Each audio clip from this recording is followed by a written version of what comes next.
Graças a Deus, hoje é o primeiro dia do mês de setembro e o primeiro domingo da nossa EBD, aula de número 9, a conspiração de Hamã contra o povo judeu. E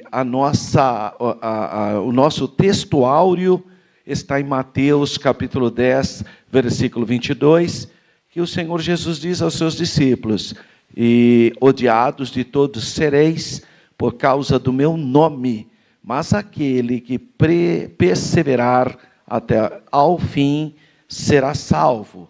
Então esse é o nosso texto áureo. A verdade prática diz o seguinte: quando nos tornamos agradáveis ao mundo, é sinal de que a nossa fidelidade a Deus está em crise, porque a Bíblia diz claro: não ameis o mundo, nem no que no mundo há, porque quem ama o mundo e as coisas que há no mundo, o amor do Pai não está nele, né? É João, a primeira carta, ele faz esse apontamento. Então a nossa verdade prática declara que quando nos tornamos agradáveis ao mundo, há algum problema muito sério na sua vida cristã.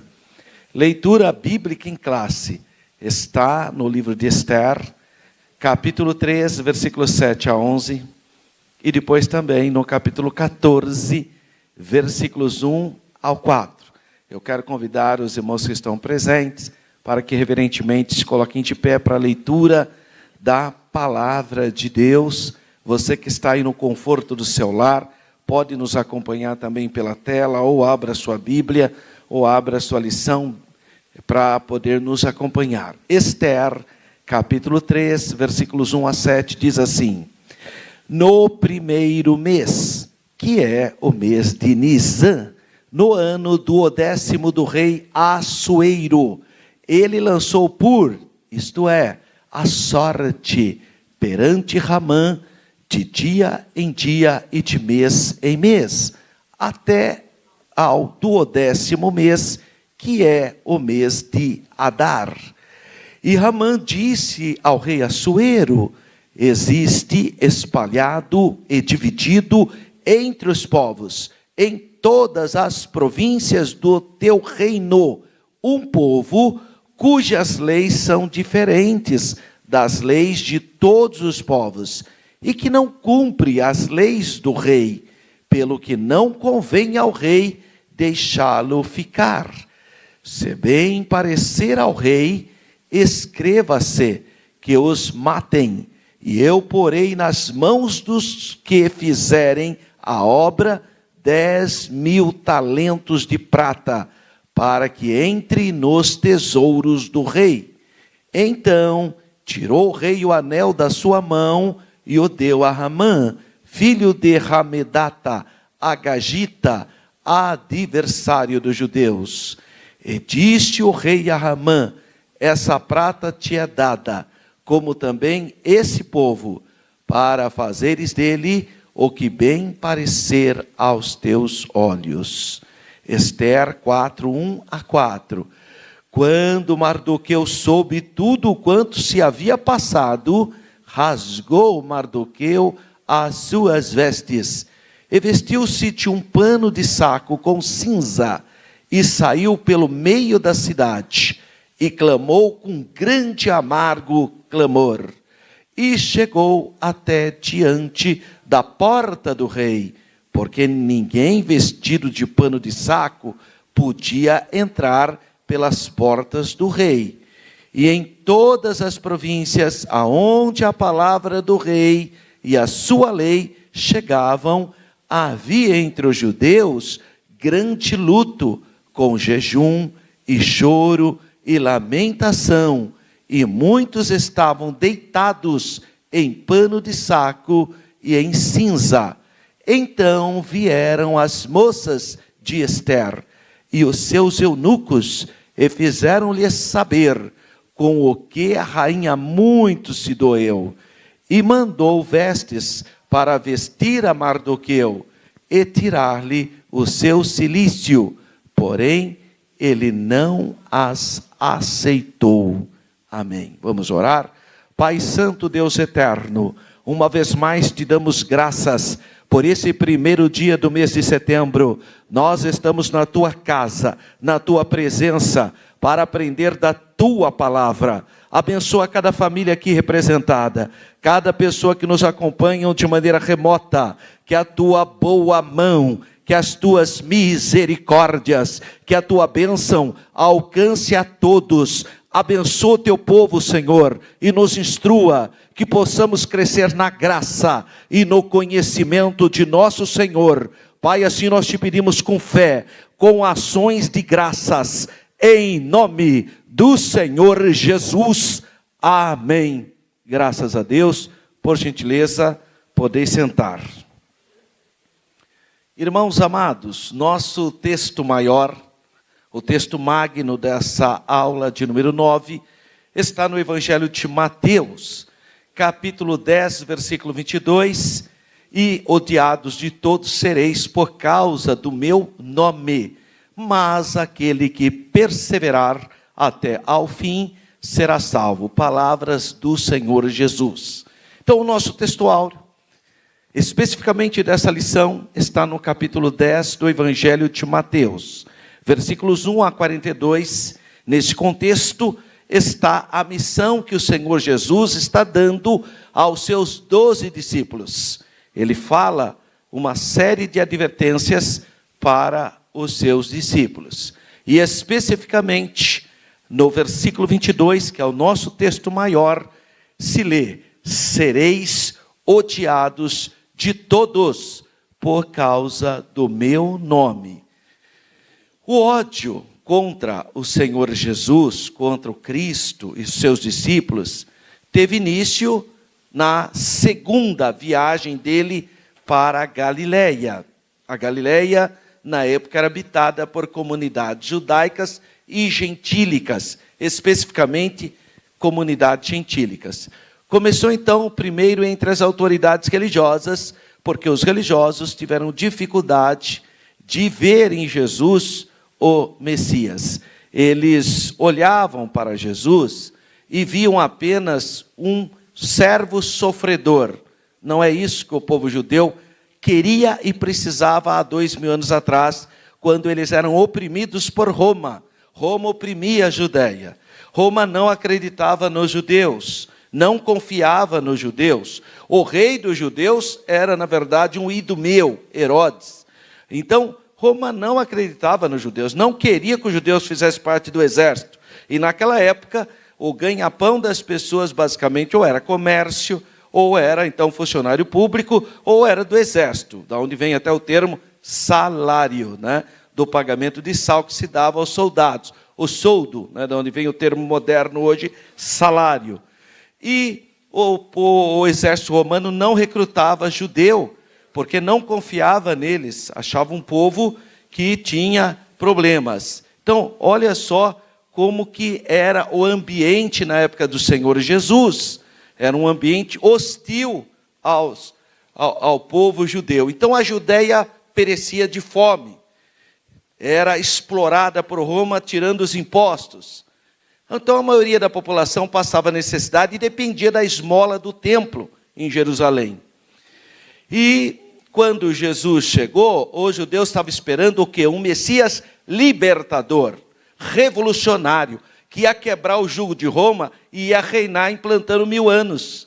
Então, essa era a expectativa judaica. Mas o profeta Isaías apresenta os dois lados do Messias. O Messias, que é esse Messias triunfante, mas também apresenta o Messias, que é o servo sofredor. E Jesus veio cumprindo a parte profética de Isaías, que apresenta o Messias como servo sofredor. E é por isso que os judeus não conseguiram identificar em Jesus o seu Messias. Eles olhavam as profecias que mostravam o Cristo vencedor, o Messias libertador do poder político mundano, mas não o Salvador, o remidor, o servo sofredor, eles não viam. Então, as autoridades judaicas foram os primeiros a perseguir e influenciar o povo para que odiassem aquele comportamento do Senhor Jesus, que era, na verdade, um servo sofredor. O povo começou, então, a duvidar de Jesus. Você vê isso no Evangelho de João, capítulo 8, por exemplo, capítulo 7, por exemplo, quando eles questionam, né? Escuta, mas você acha que da Galileia vem algum profeta? Veio porque Jonas era da Galileia. Está vendo? Que até eles não estavam muito por dentro do que mostra a palavra profética. Mas, enfim, eles achavam que a Galileia, porque tinha sido dominada por povos gentílicos, dificilmente viria um profeta. E Jesus, na verdade, era de Belém, mas como Jesus morava em Nazaré, e a Nazaré faz parte da Galileia, então eles achavam que não poderia ser o Messias. E eles questionam isso. Em João capítulo 7 você vê isso. Fala, escuta, aonde que está escrito que o Cristo viria da Galileia? O profeta Miqueias profetiza que o Cristo viria de Belém. Tudo isso está registrado em João capítulo 7. Então as próprias autoridades judaicas estavam influenciando o povo para o povo ficar contra o Senhor Jesus. Então o povo começou a duvidar da fonte, do poder e até das seriedades operadas pelo Senhor Jesus, mas isso por uma influência religiosa local. O Senhor Jesus começou a notar a indiferença e a oposição antes do fim do seu ministério. Tornou-se difícil você conquistar discípulos em uma situação dessa, de tanto hostilidade que estava acontecendo. Então, influenciado pelas autoridades religiosas, no fim do seu ministério, o povo em geral se levantou exigindo a morte dele. Mas o que é mais assustador e também perturbador é você ver o povo saudando Jesus como rei, bendito é o que vem em nome do Senhor, e logo após, crucifique-o, crucifique-o. Essa é a voz do povo. Portanto, a voz do povo não é a voz de Deus. Porque o povo é um problema. Aliás, muita gente fala que é o povo que está falando porque não quer assumir a responsabilidade e tomar lado. Aí fica mais fácil, não sou eu, é o povo. O que é o povo? Aí nesse caso é algo extremamente subjetivo, pode ser qualquer um, pode ser todo mundo. Então as pessoas se escondem através da palavra povo. É o povo que está dizendo. Porque aí ele está fora, como se ele não fizesse parte do povo, né? Então veja a fraqueza mental nesse raciocínio falacioso.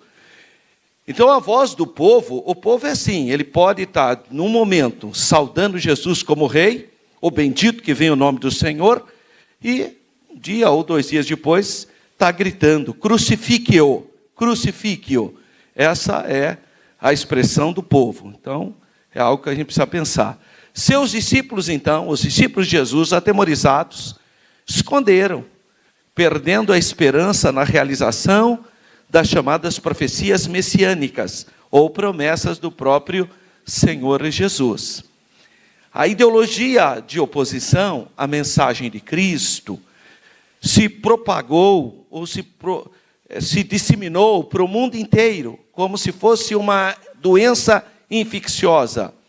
As trevas, então, reagiram com ódio à perseguição. Se você, com cuidado, ler o Evangelho de João, no capítulo 1, que era um hino cantado na igreja primitiva, ele faz algumas considerações muito interessantes. Ele inicia dizendo, no princípio era o verbo, e o verbo estava com Deus, e o verbo era Deus, ele estava no princípio com Deus, todas as coisas foram criadas por ele, e sem ele nada do que foi feito se fez.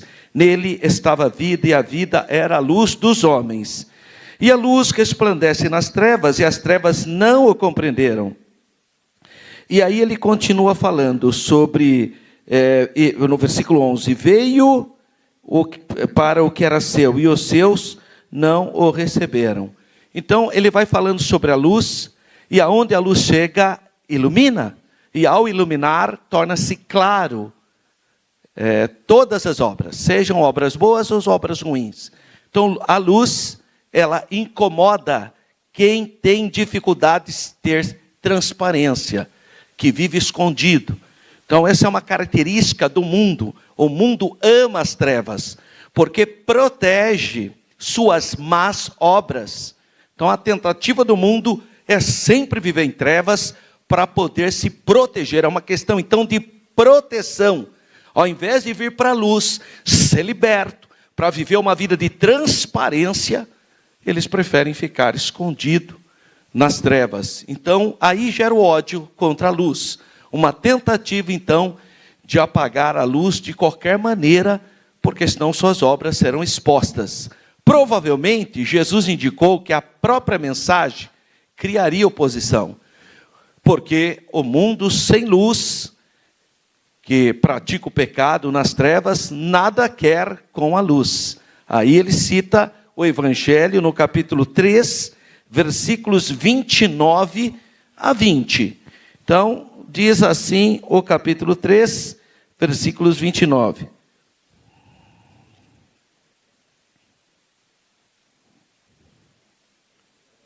É 19, desculpe, irmão, ali está errado. É versículo 19, por gentileza, diz assim, ficou até estranho, né? 29 e 20, não dá, né? É 19 e 20. E a condenação é esta, que a luz veio ao mundo, e os homens amaram mais as trevas do que a luz, porque as suas obras eram más.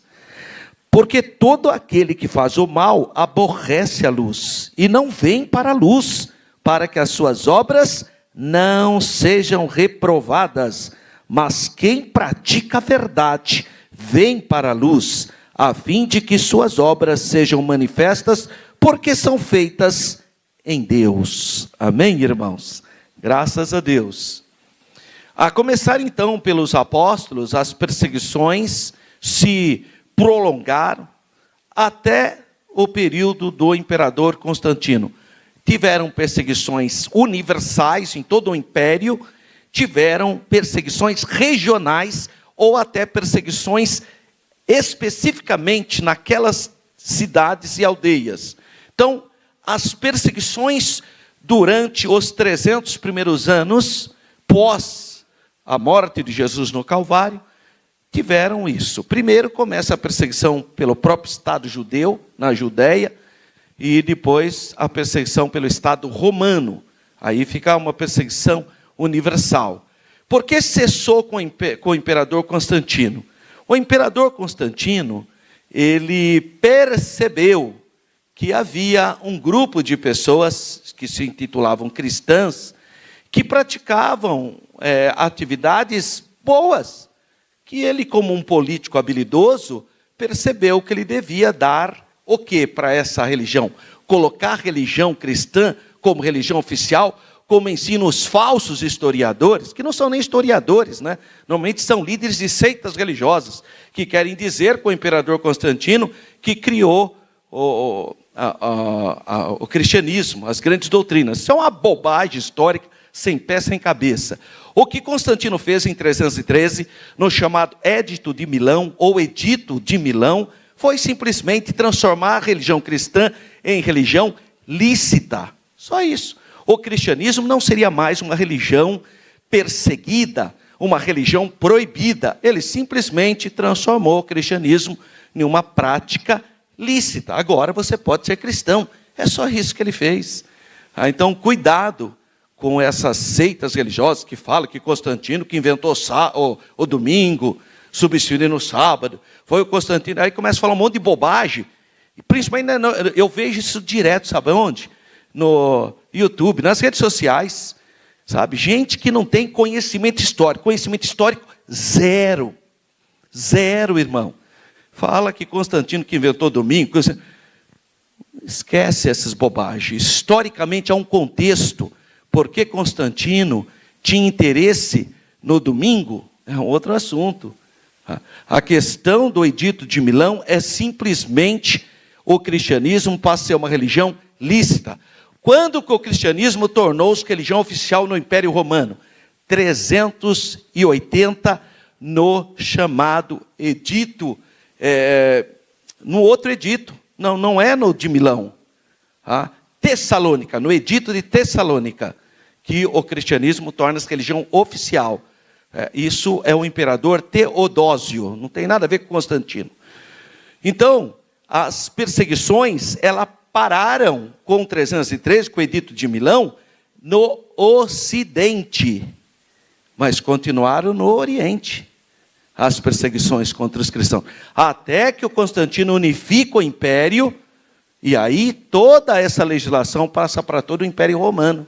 Então, no primeiro momento, o cristianismo tornou-se lícito na parte ocidental, onde Constantino era o imperador, porque tinha dois imperadores. O Licínio, do outro lado, no Império Oriental, continuava perseguindo a igreja. Quantos cristãos haviam em 313 no mundo romano? Todos os historiadores dizem que de 13% a 17% apenas de cristãos. Menos cristãos do que hoje a população evangélica é no Brasil. Só para você ter uma base. Porque hoje a população evangélica chega de... Não se tem uma fonte segura ainda, mas está entre 35% a 42% de evangélicos no Brasil. Na época, no Império Romano, você tinha de 15% a 17%. Claro que existia locais que tinha mais cristãos. E onde tinha mais cristãos? Nos grandes centros urbanos. O cristianismo teve mais dificuldade de entrar no mundo agrícola. Por isso que ficou conhecido, o urbano era mais cristão. O pessoal do campo, que na época era chamado de pagão, pagão era apenas morador do campo. E aí ficou sinônimo de descrente, pagão, né? Paganismo. Porque a população rural era mais apegada às tradições pagãs na época do que as populações das grandes cidades, onde já tinham grandes igrejas nas grandes cidades do Império Romano. Então, 313 só ocorreu, o cristianismo tornou-se lícito, mas depois de violentas perseguições. Eles eram causados por causa do nome Cristo. Por volta do ano 200 a.C., um senador romano fez uma proposta para os cristãos. E a proposta foi a seguinte: deixa eu construir uma cruz bem grande no panteão dos deuses e está tudo resolvido. Cristo é mais um Deus, a gente põe no panteão. E os cristãos não aceitaram. E aí ele escreveu: os cristãos não são perseguidos porque adoram a Jesus Cristo. Não. Eles são perseguidos porque adoram só a Jesus Cristo. Porque se adorassem a Jesus Cristo e os outros deuses, estaria resolvido o problema. Se adorassem a Jesus Cristo e outra, respeitasse pelo menos, de alguma maneira honrosa as outras divindades, estaria resolvido o problema. O problema é o exclusivismo na fé cristã, com base em João 14,6. O que diz João 14,6? Eu sou o caminho, singular, o. Eu sou a verdade. Eu sou a vida. E ninguém vem ao Pai a não ser por mim.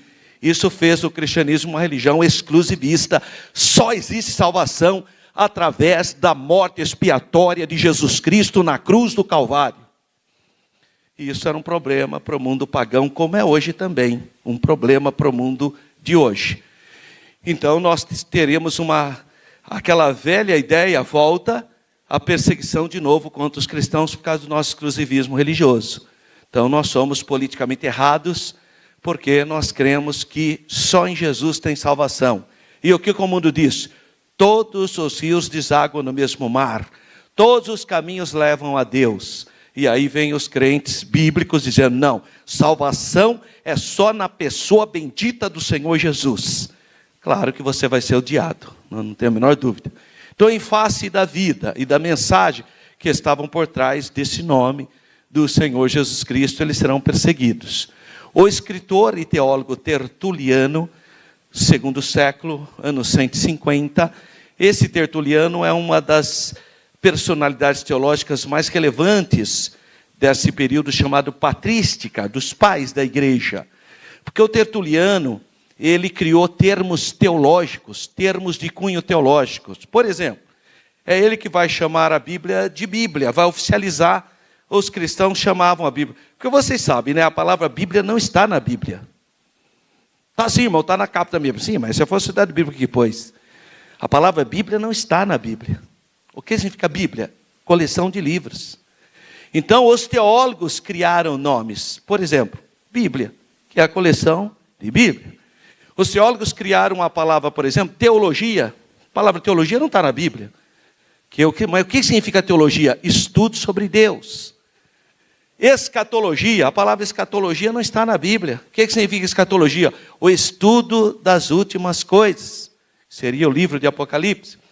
Ele também criou a palavra trindade. O que significa a palavra trindade? Um único Deus, eternamente subsistente em 3 pessoas distintas, Pai, Filho e Espírito Santo. Como diz a primeira carta de João também, 3 são que testificam no céu, o Pai, a Palavra e o Espírito, e esses 3 são um Deus eternamente subsistente em 3 pessoas, o Pai, o Filho e o Espírito Santo. Então Tertuliano é esse grande pai da igreja, que cria termos teológicos para facilitar a compreensão do conceito. E ele, falando a respeito do sofrimento da igreja cristã, nos seus dias ele declara: somos torturados quando confessamos nossa culpa, isto é, de sermos cristãos. Você é culpado do quê? De ser cristão. Ser cristão significa ser um pequeno Cristo, ser a luz de Cristo no meio de uma população majoritariamente pagã. Então nós somos torturados quando confessamos nossa culpa, isto é, de sermos cristãos. Somos libertados se a negamos, porque a batalha se trava em torno de um nome. Que nome? Jesus. É o nome Jesus que criava então todo o problema. Isso está registrado no livro do Tertuliano, Apologética, no capítulo 2. Mas Pedro, na sua primeira epístola, capítulo 4, versículos 15 e 16, ele diz assim: que nenhum de nós padeça como homicida, ou ladrão, ou malfeitor, ou como o que se intromete em negócios alheios, mas se padece como cristão. Não se envergonhe, antes glorifique a Deus nesta parte. Porque as pessoas eram condenadas porque eram cristãs, colocada na cadeia juntamente com os homicidas, com os ladrões, com os agitadores sociais.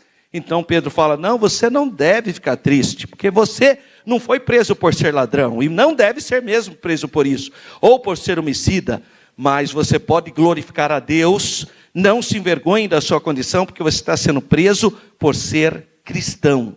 É isso que Pedro está falando então. E o nosso texto áureo diz: mas aquele que perseverar até o fim será salvo. Então vamos pensar um pouco sobre isso. Essas palavras têm recebido diversas interpretações. Eu já vi um monte de interpretações sobre essa palavra. Vamos rapidamente ver algumas. Primeiro, Jesus falava somente da vida física, quer no tocante àquele tempo especificamente, quer no tocante ao tempo da tribulação dos últimos dias. Isso aí é uma interpretação. Não, Jesus está falando que, apesar dos pesares, quem permanecer a fim até o último momento da sua morte, será salvo. Em outras palavras, você crê em Jesus como seu Salvador, você é declarado santo, você está salvo. Agora, se amanhã você viesse a afastar das coisas de Deus, você perde a salvação. Você é salvo enquanto você estiver ligado na videira verdadeira. A hora que cortou, você já não é mais. Então seria essa a primeira percepção. Então Jesus promete proteção física para aqueles que não negarem o testemunho cristão e o seu evangelho. Segundo, outros falam principalmente da destruição de Jerusalém e das perseguições daquela época. Embora, então, nesse caso, ele estaria falando da salvação física. Mas isso aqui foi uma interpretação mais daquelas pessoas que viviam naquele momento. Terceiro, ele está falando da salvação, neste versículo. E é mais que a vida física, pois está em vista o quê? A alma humana. Não é só uma preservação do corpo.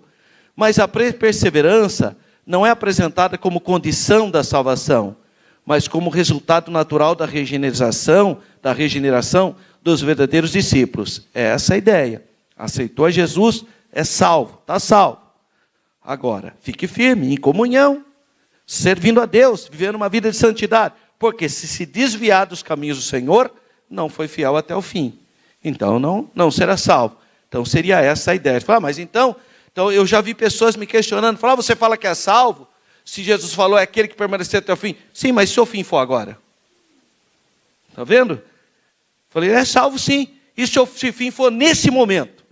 Então, o seu fim foi esse. O seu fim acabou. Mas você está firme com Jesus. Ou até o arrebatamento da igreja. Não há problema. Então, aceitou a Jesus, foi lavado nos méritos, no sangue de Jesus na cruz do Calvário, é salvo. É salvo. Se Jesus vier agora, está salvo. Agora, claro, se Jesus não vier agora, então até quando chegar ao fim, você tem que ficar firme. Porque se você deixar a obra de Deus, obviamente você escolheu um outro caminho. Tá? Mas nós temos ainda uma interpretação. Bom, então esses perseveram até o fim, sob qualquer teste. Essa é a explicação dada por quem? O problema dos calvinistas. O que o calvinismo declara? Ele diz uma vez salvo, salvo para sempre. É a doutrina da perseverança dos santos. A igreja calvinista, hoje representada pela igreja presbiteriana, por algumas igrejas batistas calvinistas, e, num certo sentido, a própria congregação cristã no Brasil, que vem de origem calvinista também. Por isso que na congregação é muito comum a pessoa falar, Deus ainda vai te chamar para a graça. Esse determinismo existencial nesses grupos religiosos, eles têm um sério problema, porque eles acham que uma vez salvo, salvo para sempre. E aí nós temos um problema, porque tem um monte de gente que aparentemente era salvo, mas se desviou. Então não tem como funcionar essa tese calvinista da perseverança dos santos. Aí você fala para ele, mas a pessoa era crente, mas diz, porque ele não era escolhido. Então quer dizer que Deus escolheu um grupinho e outro grupo ele já destinou para a perdição? Falou, mas então qual é a responsabilidade das pessoas? É zero, né? Porque se você foi escolhido para ser salvo, você vai ser salvo. Você nem precisa fazer muita coisa, você vai ser salvo. Deus vai te chamar. Agora, se você foi escolhido para ser condenado, você está frito também, né? Porque não tem o que fazer. Eu lembro, todas as vezes que eu vejo de determinismo, predestinação, sabe o que eu lembro? Da historinha dos Trapalhões. Pode-se ver que eu sou do século passado mesmo, né? Os Trapalhões eram um grupo de 4 comediantes, e o Didi, o Dedé, o Mussum e o Zacarias. E o Zacarias, que era calvo, fez uma promessa para o diabo de dar a vida dele para o diabo. Chegou o dia do diabo ir buscar a alma dele. Ele espertamente chamou os outros 3 e falou, eu estou frito. Hoje o diabo vai vir me pegar, porque eu dei minha vida para ele. O que eu faço? O Didi pensou, falou, fala o seguinte, você é careca, vamos pôr uma peruca na sua cabeça. Aí o diabo vai se atrapalhar. Bom, puseram uma peruca enorme na cabeça do Zacarias, ele ficou lá sentadinho, no meio de todo mundo lá disfarçando. O diabo chegou e falou, cadê o careca que deu a alma para mim? Falou, o careca não está aqui, vai esse cabeludo mesmo. Pegou ele. Não adianta, isso é determinismo. A pessoa, de qualquer maneira, vai ser punida. O determinismo é um problema. Por quê? Porque tira a responsabilidade do indivíduo. Qual é a sua culpa? Qual é a sua culpa de ser salvo ou qual é a sua culpa de ser condenado? Não, as coisas não são assim. Deus te deu livre-arbítrio, é você será o responsável. Crê no Senhor Jesus Cristo, será salvo tu e a tua casa. Quem crer e for batizado será salvo, e quem não crer será condenado. A crença? Irmão, mas como que eu vou crer se o meu livre-arbítrio foi contaminado pelo pecado? Se o profeta Isaías disse que da ponta do meu cabelo até a planta do meu pé, tudo está condenado pela mácula do pecado. Pois é verdade, é isso mesmo. Mas Deus ama a humanidade, por isso a graça de Deus se há manifestada, trazendo salvação a todos os homens. A graça de Deus tem tocado em toda a humanidade, tocando no seu livre-arbítrio para ele ter essa possibilidade de crer ou não crer. Eis que estou à porta e bato. Se alguém abrir a porta, eu entrarei e cearei com ele e ele comigo. Mas e se você não abrir a porta? Então, quem crer e for batizado será salvo. Claro que o primeiro toque sempre é de Deus, é a graça de Deus que toca em nós. E aí você tem condições de expressar o seu livre-arbítrio, de crer ou não crer. Tem gente que Deus já tocou, já falou, mas ele não quer servir a Jesus. Ele é que não aceitou. Não é que ele foi predestinado, não. Mas Deus não sabe? Sabe por causa do atributo dele, chama presciência. Isso é um atributo de Deus. Deus sabe tudo, é da natureza dele. Mas é você que vai tomar a decisão. É o vale da decisão, né? Então, a Bíblia diz assim que o povo de Israel resistiu o Espírito Santo. Olha que expressão. A graça é irresistível. É? Então, por que o povo de Israel resistiu ao Espírito Santo? Não existe graça irresistível. A graça pode ser resistível. O povo de Israel resistiu à graça. Está lá registrado na Bíblia. O povo resistiu ao Espírito Santo. Então, essa doutrina calvinista de que só um grupinho será salvo é uma doutrina muito estranha em relação à Bíblia Sagrada. Quarto, segundo o versículo, explicitamente está a ideia de que é possível um cristão verdadeiro vir perder a salvação e assim não perseverar até o fim. Claro que é possível. É só a pessoa abandonar o Senhor Jesus. Não quer. Tá? Como que uma pessoa... Até Jesus perguntou para o cego, você quer ver? A gente acha estranho, né? Vai perguntar isso para o cego? Claro que ele quer ver. Eu não sei. Então Jesus pergunta, o que você quer? Perguntar isso para um cego? Que eu veja, Senhor. Então tá bom. Aí ele curou. Então quem crer será salvo. Quem não crer será condenado. A pessoa aceita Jesus, está firme com Jesus, se desvia, vai ser condenado. Escolheu o caminho da perdição. Então, é essa a ideia de você perseverar até o fim.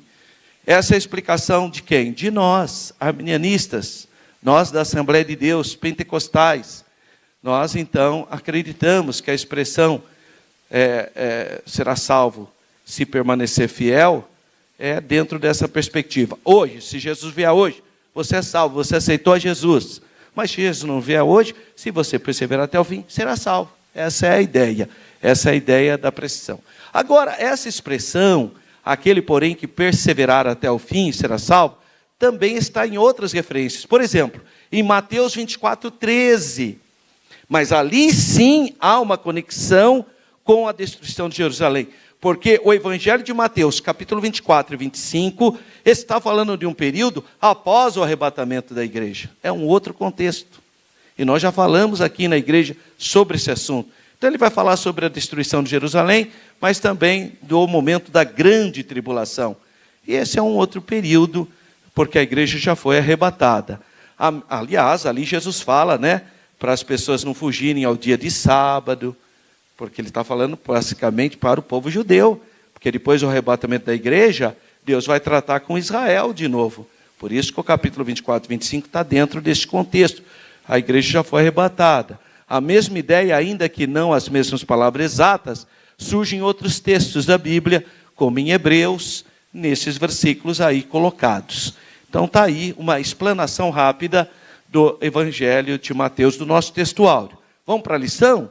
Bom, a lição retoma então a relação de Mardoqueu, que não se inclinava a Ramã, e nós já vimos na última aula que possivelmente, porque os judeus tinham sido curados das práticas idolátricas, e é por isso que ele tem medo de fazer uma reverência que possa ser interpretado como uma adoração a um ser humano. Isso não é aceitável na fé judaica. Nessa lição, nós vamos estudar então a respeito do plano de Ramã para destruir todo o povo judeu.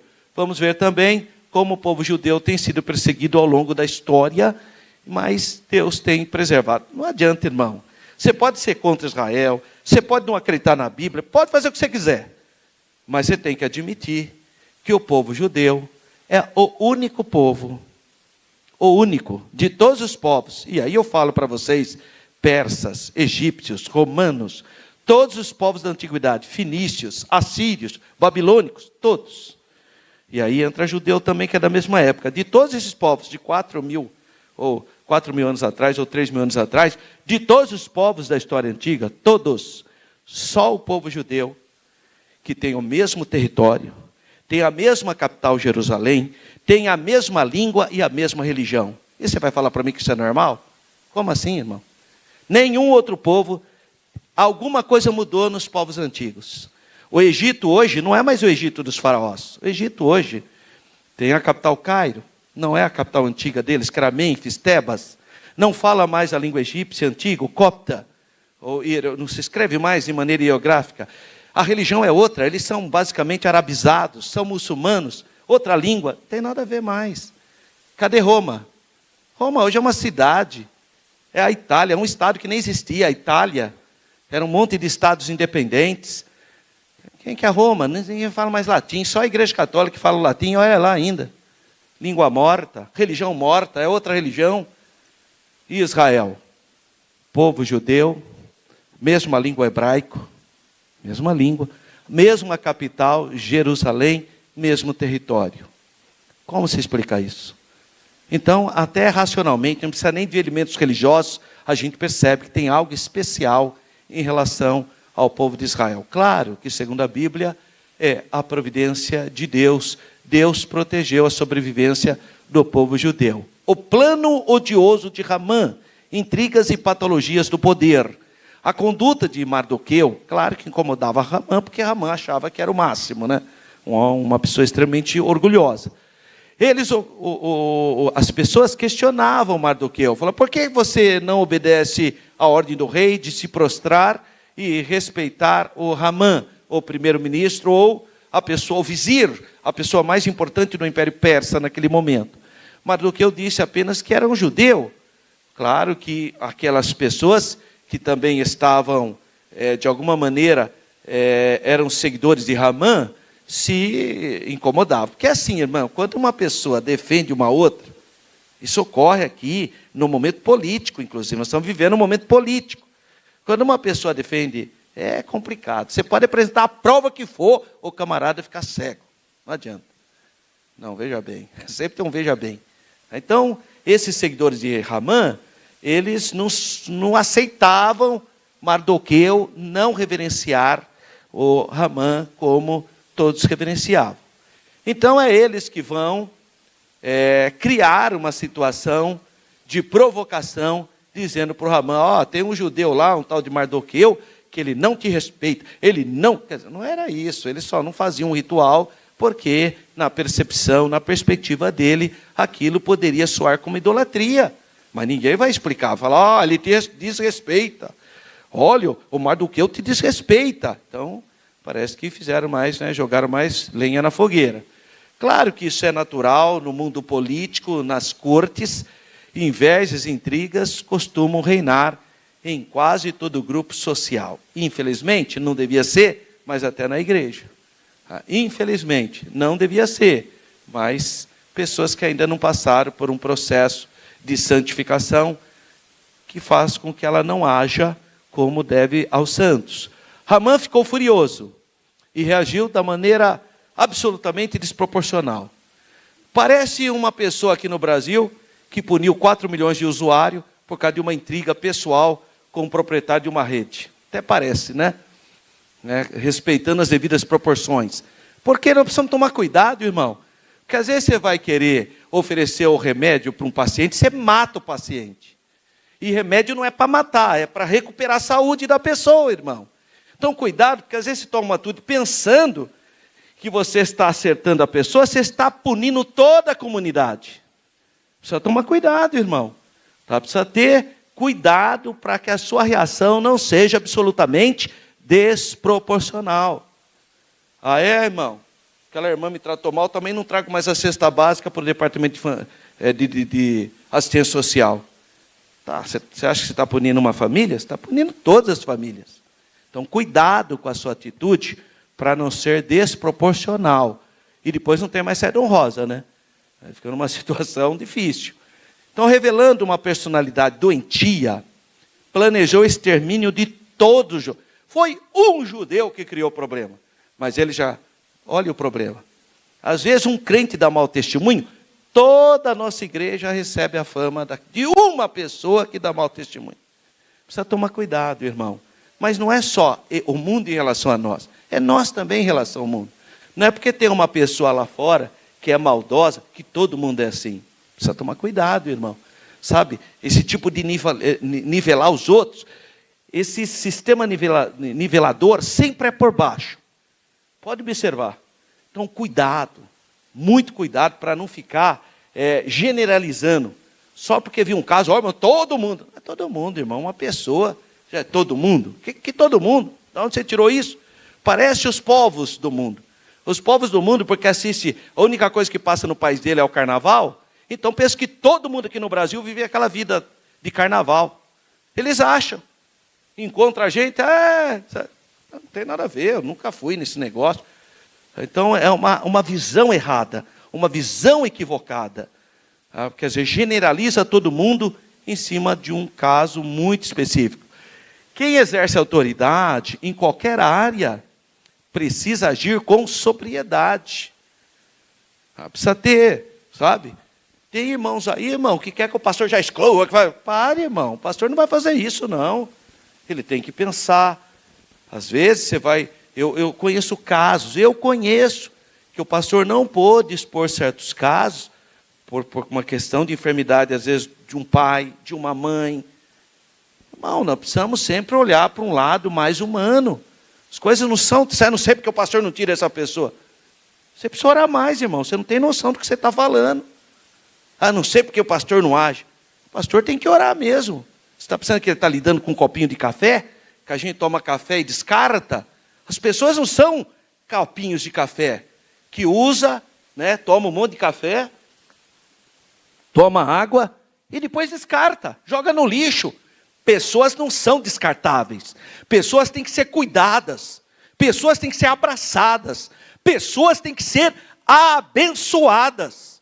Nunca descarte as pessoas. Porque Deus é poderoso para transformar o caráter do mais terrível pecador, irmão. O sangue de Jesus tem poder. O Espírito Santo de Deus. Eu não tenho, irmão. Por isso que aí você fala, já levei aquele irmão na igreja, já fiz de tudo, irmão, não adianta. É você que fez. Deixa o Espírito Santo fazer para você ver. Quando você estiver fazendo, realmente não funciona. Às vezes até funciona. Mas é Deus que tem que fazer. Mas é que nós queremos fazer a obra que cabe ao Espírito Santo. É o Espírito Santo de Deus que opera, não é você. Então, irmãos, cuidado, quem exerce autoridade tem que ter sobriedade. Abuso de poder leva à queda. A soberba precede a ruína. Todo mundo que tem esse espírito não vai muito longe. Extensão do plano. Bom, o Império Persa era enorme. Imagina se fosse matar todos os judeus do Império Persa, ia desaparecer o povo judeu, porque eles estavam concentrando nessa extensão enorme do Império Persa, que ia da Índia até a Etiópia. Então não tinha sentido. Em linha reta, era mais ou menos 4.000 quilômetros. Em todo esse território havia muitas comunidades judaicas, que nem sabia que havia um homem chamado Mardoqueu, que estava lá na cidade de Suzã, que nem tinha nem noção. O cara não tinha nem noção. Era um trabalhador lá, estava arando a terra, não sabia de nada, ia ser morto por uma atitude de uma pessoa que ele nem sabia. Então Ramã planejou a destruição de todos os judeus no reinado de Assuero. Isso incluía, inclusive, os que estavam em Jerusalém, porque Jerusalém fazia parte do Império Persa naquele momento. Astúcia e oportunismo. Ramã convenceu Assuero. Ele não mostrou o problema que era pessoal dele. Ele não chegou para, é o seguinte, tem um camarada chamado Mardoqueu que ele não me honra, ele não me elogia, ele não me respeita. Por que não falou logo isso? O rei ia falar, mata ele. Se esse é o problema. Mas não, ele falou, tem um povo, olha, tem um povo aí que as leis são todas diferentes, não dá para ficar no Império Persa. Então você vê a astúcia. Por trás de tudo isso havia uma motivação pessoal. Cuidado, irmão. Eu tenho visto muitas pessoas que vêm falar com a gente, mas por trás tem uma motivação pessoal. Aí vem apresentando coisas, mas há um objetivo pessoal por trás. Precisa tomar cuidado, para não cair nessa atitude de Ramã pecaminosa. Diz que havia um povo no reino que tinha leis diferentes. O povo judeu vivia com os persas há tanto tempo, nunca tinha tido problema nenhum.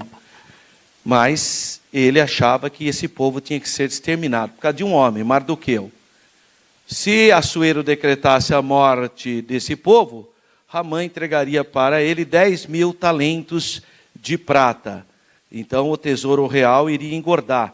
Mas o rei nem quis isso, falou, não, fica para você, Ramã. Tá, é isso, o Assuero concordou com Ramã sem questionar do que se tratava, falou, não, esse dinheiro fica com você. Porque ele acreditava no primeiro-ministro que ele tinha posto. Simplesmente ele tira o anel do dedo, entrega para o Ramã, e esse então vai fazer a sentença contra o povo. Nesse episódio, o rei Assuero mostrou-se bastante manipulável, porque isso que acontece mesmo com quem assessora a pessoa responsável, né? Os assessores precisam ter temor de Deus. Ramã soube apelar para o ego também do rei Assuero, né? E liderar requer, então, capacidade, sabedoria, graça. Precisa tomar cuidado, porque quem lidera tem que ter essa percepção.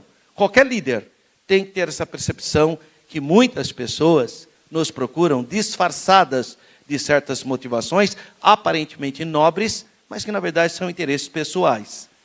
2, a tristeza de Mardoqueu e dos judeus e também de Ester. Bom, no dia definido para a morte dos judeus, a ordem expressa, sabe qual era? Que destruíssem, matassem, lançassem a perder todos os judeus, desde o moço até o velho, crianças, mulheres, em um dia. No mesmo dia era para matar toda a população judaica, que eles fossem saqueados. Deu liberação total. Ramã então destilou seu veneno, né? Não há registro de um levante algum dos judeus durante o Império Persa. Não tem nenhum registro. Mesmo assim, todos corriam o risco de serem vítimas, então, desse Ramã. Bom, esse tipo de ódio, de vingança, está registrado com Caim, né, que matou seu próprio irmão. Então, o ódio gera absurdos.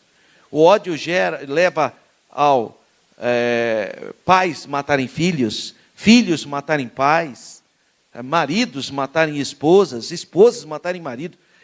O ódio gera essas coisas. Mas a pessoa não tem limite, não tem controle emocional, que seja em certas situações, não pode chegar a isso aí. Isso é extremamente criminoso. E pode querer apresentar justifica o que for. Não pode. Precisa tomar cuidado. O Império Persa tinha um sistema de correios muito eficiente. Foram os medos que criaram um sistema muito eficiente. As cartas foram enviadas, então, a todas as províncias e Assuero e Ramã estavam bebendo. Os moradores de Suzã ficaram bem confusos, porque era uma coisa meio estranha. Se você tem um vizinho que é judeu, uma pessoa boa para você, você vai ter que matar ele, saquear a casa dele. Acharam muito esquisito isso. Mardoqueu entrou em profunda tristeza. O que ele fez? Sinal de humilhação, de busca de misericórdia para Deus. Diz que ele, clamando em alta voz e soltando gritos de amargura, está registrado em Ester 4:1. Bom, a Ester ficou aflita, porque ela ficou sabendo, né, do que ia acontecer. Então, o clima era de luto, de jejum, de choro, de lamentação. E, irmão, tem coisas que é só oração para frear os absurdos. Nós fizemos uma campanha recentemente lá em Vila Padre Anchieta, 5 quinta-feiras, o clamor piedoso. Porque tem coisas que só o sobrenatural. Tem coisas que não dependem da nossa boa vontade. Precisa a intervenção de Deus, irmãos. E é o que eles fizeram. Jejum, oração, clamor, para que Deus entrasse com providência. O decreto de Assuero tirou totalmente a paz de todos os judeus. Então, era uma situação muito difícil. Aqueles 50 mil judeus que foram para Jerusalém, para reedificar a cidade, também estavam sujeitos a essa situação. Ou seja, todas as comunidades, é como se fossem todas as igrejas estarem disponíveis para o saque do mundo, né?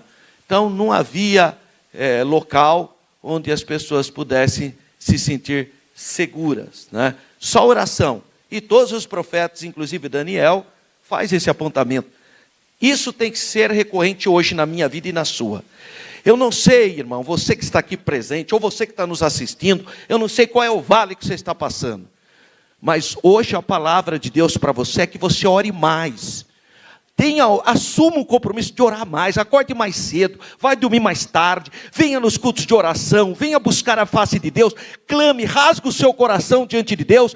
Deus vai ouvir a sua oração e entrará com providência na sua vida. Agora faça a sua parte. E essa é a grande história do povo judeu que buscou a presença de Deus. Mas os perigos ainda continuam, né? Aquelas sementes que foram lançadas por Ramã estão presentes no mundo moderno. De forma prática, o antissemitismo. O que é Sem? Sem é o filho de Noé. Noé gerou Sem, Cão e Jafé. E Sem é o filho da onde vêm os judeus. Por isso, a perseguição aos semitas é uma perseguição racial que ocorreu no seio da Igreja Católica, da Igreja Ortodoxa, e depois de todas as políticas, tanto na Idade Média, no mundo muçulmano, há um antissemitismo absurdo no mundo inteiro contra o povo judeu. Isso você pode ler na história da Idade Média, na chamada heresia judaica. Muitos decretos papais. Hoje a Igreja Católica não faz mais isso, mas a Igreja Católica foi sim a grande responsável pela morte de milhares de judeus na Idade Média. E finalmente, já na Segunda Guerra Mundial, o Adolfo Hitler veio com a solução final. O antissemitismo e o nacionalismo e o racionalismo são elementos presentes nos estados modernos. Isso você vai ter que ler, não dá para a gente trabalhar. E desde a fundação do Estado de Israel, há, devido ao problema com os árabes palestinos, uma luta brutal que vai fazer um ano agora, dia 7 de outubro, o massacre perpetuado pelos terroristas dos Hamas, que entrou no Estado de Israel e matou mais de 1.000 pessoas, crianças, jovens, bebês, fizeram um massacre contra o povo judeu, e agora nós estamos nessa guerra absurda, que não tem fim. Ainda ontem foi descoberto o corpo de mais 6 reféns, que foram assassinados pelo Hamas, e a vida está nesse nível. Quem não conhece a história, acaba fazendo bobagem, tendo solidariedade por causas de violência, e nós temos que orar. Só Deus pode trazer paz para uma região tão perturbada. E só o Messias, só Jesus é que vai transformar as nações para viver em paz por 1000 anos, na chamado milênio. Para nós terminarmos, o antissemitismo não se revela apenas através de atos hostis, mas também de apoio aberto a posturas contra o povo de Israel, a despeito dos pecados dos judeus. Tem até partido político que é contra o Estado de Israel, até partido político. Normalmente são partidos políticos de esquerda, normalmente. Tem de direita também, mas normalmente os partidos políticos de esquerda são contra Israel. A despeito dos pecados dos judeus, Deus tem um plano com Israel para restaurá-lo quando vier o Messias, conforme Romanos 11. E o Salmo de número 122, versículo 6, declara: orai pela paz de Jerusalém. Amém, irmãos? Então vamos orar pela paz de Jerusalém. Próxima lição, dia 10, é o Dia Nacional de Missões, e o tema é o plano de livramento e o papel de Esther. 8 de setembro, segundo domingo. Que os irmãos tenham uma semana de paz, de saúde, de vitória, em nome de Jesus. Amém, irmãos?